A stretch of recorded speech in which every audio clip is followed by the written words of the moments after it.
detallados los puntos que propone cada una de las bancadas. Vamos a seguir con otro artículo también del mismo tema sobre reforma laboral. PRI y PAN avalan en lo general la reforma. Hoy posible epílogo. Este martes acudirá López Obrador al Senado para buscar frenar la iniciativa de reforma laboral.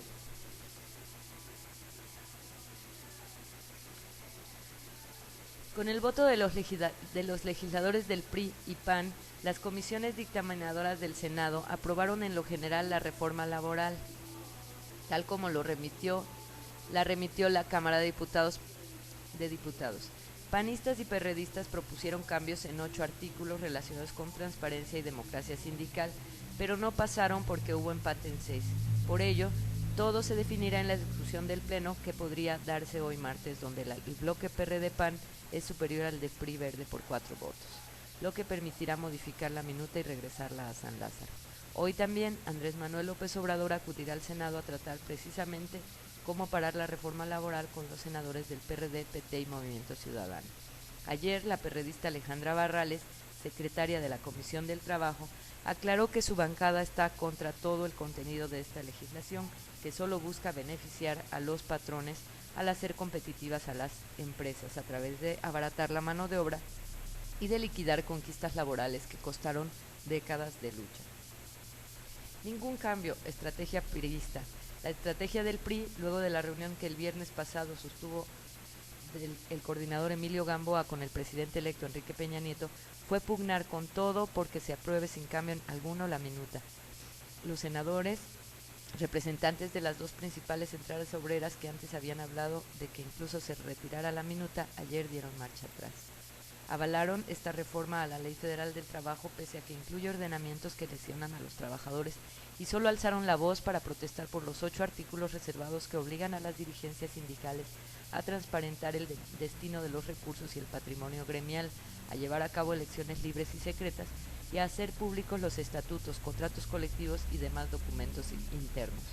La discusión comenzó luego del mediodía, cuando el presidente de la Comisión del Trabajo, Ernesto Gándara, del PRI, dio a conocer el dictamen que él elaboró y en el que se proponía aprobar el dictamen en los mismos términos que la minuta remitida por la Cámara de Diputados el pasado 2 de octubre. A propuesta de panistas y perredistas, esa parte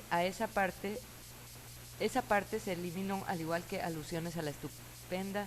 labor de los diputados y a lo acertado de haber incluido un capítulo sobre minas, que en realidad no está en el proyecto porque se perdió en el camino de San Lázaro al Senado. Barrales hizo notar que la exposición de motivos del proyecto de dictamen de Gándara se incluían 2 trampas, ya que se pretendía ir más allá del artículo de la minuta en el tema de pago por hora y outsourcing y eliminar 2 modificaciones que hicieron los diputados a la iniciativa de Felipe Calderón. Una de ellas quitaba la responsabilidad al patrón para que subcontrata personal, y la otra variaba la disposición de pagar a los trabajadores una jornada completa sin importar las horas pactadas de trabajo. Pues esta es un poco la situación sobre reforma laboral, y es muy preocupante ver cómo a un día de que o más bien ya en el día de que se aprueba y en los días previos en que se está por aprobar esta insensata ley, pues los partidos estén tomando posiciones y como sin de manera tristísima las instituciones sindicales han agachado la cabeza y prácticamente se han mantenido impávidas ante este horror que nos están imponiendo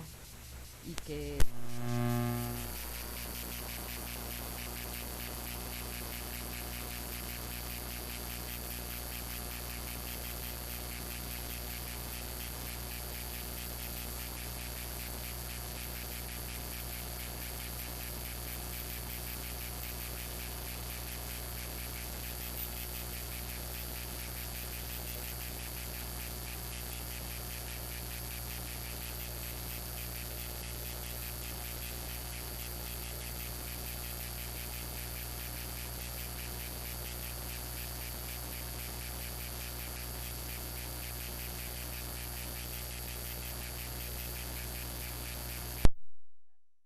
dos integrantes de la banda feminista de punk rock Pussy Riot,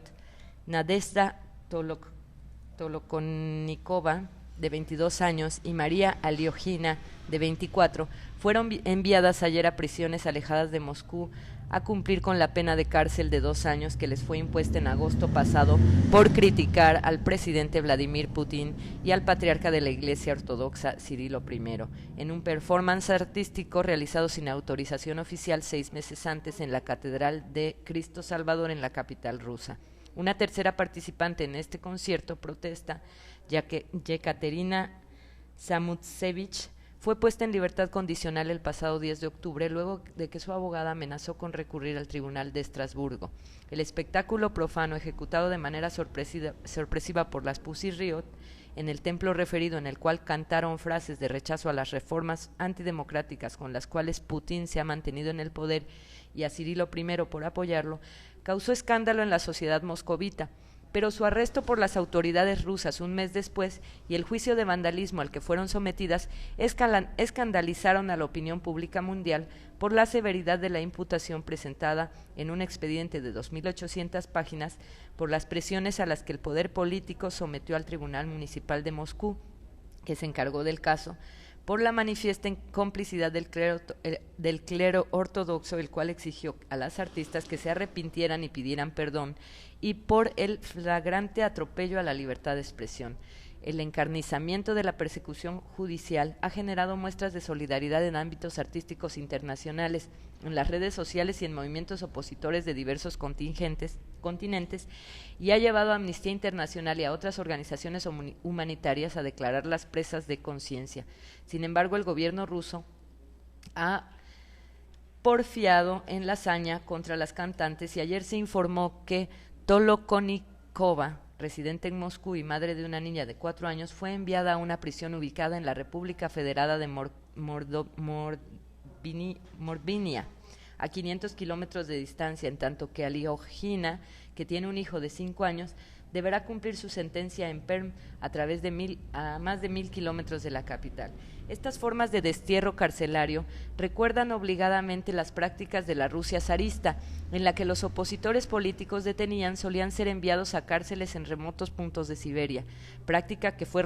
retomada y agravada décadas más tarde por el régimen estalinista, el cual construyó alejados centros de trabajo forzados denominados gulags. Resulta inevitable percibir en tal medida una intención de aplicar a las dos prisioneras un castigo ejemplar que intimide y atemorice a los críticos del régimen, así como un afán personal de venganza del presidente ruso ridiculizado por las Pussy Riot.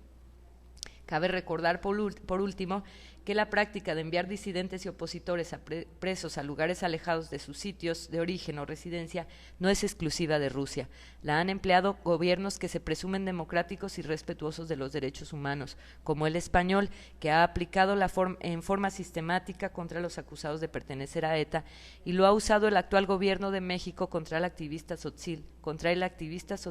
Alberto Patistán, quien hace 12 años, en su natal Chiapas, fue injustamente condenado a 60 años de prisión por la muerte de 7 policías. Entre los innumerables atropellos y arbitrariedades sufridos por Patistán figura su traslado a un penal federal de Guasave, Sinaloa. Pues esta es la noticia de las Pussy Riot.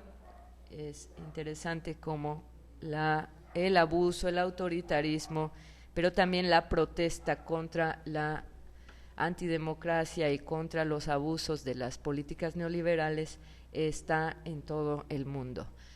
Les agradecemos mucho su escucha. Nos vemos en la edición nocturna de elsolitariobblogspot.com.mx. Les saluda Calinonimus y buenos días, buenas tardes, buenas noches. Salud.